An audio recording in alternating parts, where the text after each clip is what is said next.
देखिए, अपने जो रीज़न्स हैं मैं अपने त्यागपत्र में लिख चुकी हूँ। मैं एक किसान परिवार से आती हूँ।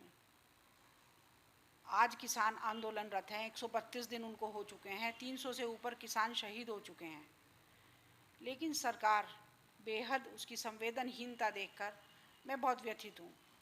उनकी मांगे न मानने के सैकड़ों कारण हो सकते हैं, लेकिन उनकी मृत्यु का जिस तरह से माहौल बनाया गया, किसी के दो शब्द नहीं निकले उनके मुंह से, किसी ने भी कोई संवेदनाएं व्यक्त नहीं करी।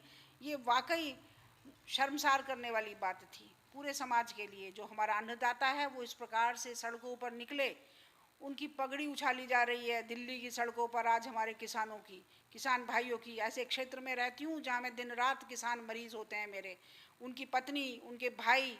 आप देखते हैं शामली क्षेत्र कैसा है। मैं हर तरीके से, मेरे पास आते हैं, वो अपनी व्यथा बताते थे कि डॉक्टर साहब कुछ करिए, हम लोग बहुत परेशान हैं। जब हम उनसे पूछते थे, लेकिन लाचार थे, हम कुछ नहीं बता पाते थे, कुछ नहीं कर पाते थे उनको। सरकार कहती है कि ये तो विपक्ष की चाल है। वो सीधे साधे भोले भाले जो किसान मेरे पास आते थे, मैं देखती थी, रोज़ मिलते हैं हमसे। हमारी ओपीडी में 100 के करीब लोग आ जाते हैं किसी न किसी रूप में। तो उनसे मिलते थे तो हमें खुद को बहुत दिक्कत होती थी। मैं आई नोएडा से कितनी बार, मैं गाज़ीपुर बॉर्डर पे मैंने देखी उनकी कैसी उनकी दशा हो रही है।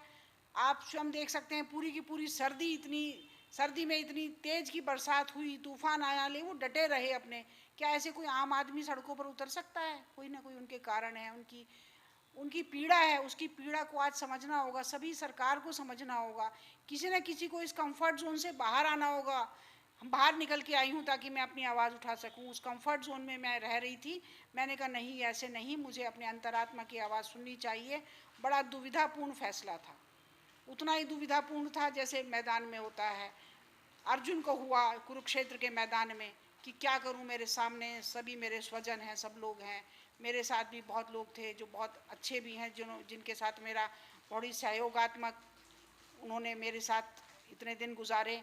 लेकिन वो पीड़ा थी, लेकिन निर्णय तो लेना था उस समय, भावुक भी थी। लेकिन फिर मुझे श्री कृष्ण की बात याद आई कि हतो वा प्राप्यसी स्वर्गम जीत्वा वा भोक्ष्यसे महीम तस्मात् उत्तिष्ठ कौन्तेय युद्धाय कृत निश्चय। कि अब तो युद्ध का निश्चय हो चुका है तो हो चुका है, अब पीछे बढ़ने का कोई रास्ता नहीं है। जो मुद्दे हैं, मुद्दों की बात करनी पड़ेगी, किसी न किसी को आगे आना पड़ेगा, चाहे वो महिलाओं की बात हो या किसानों की बात हो। क्या खबर है भैया?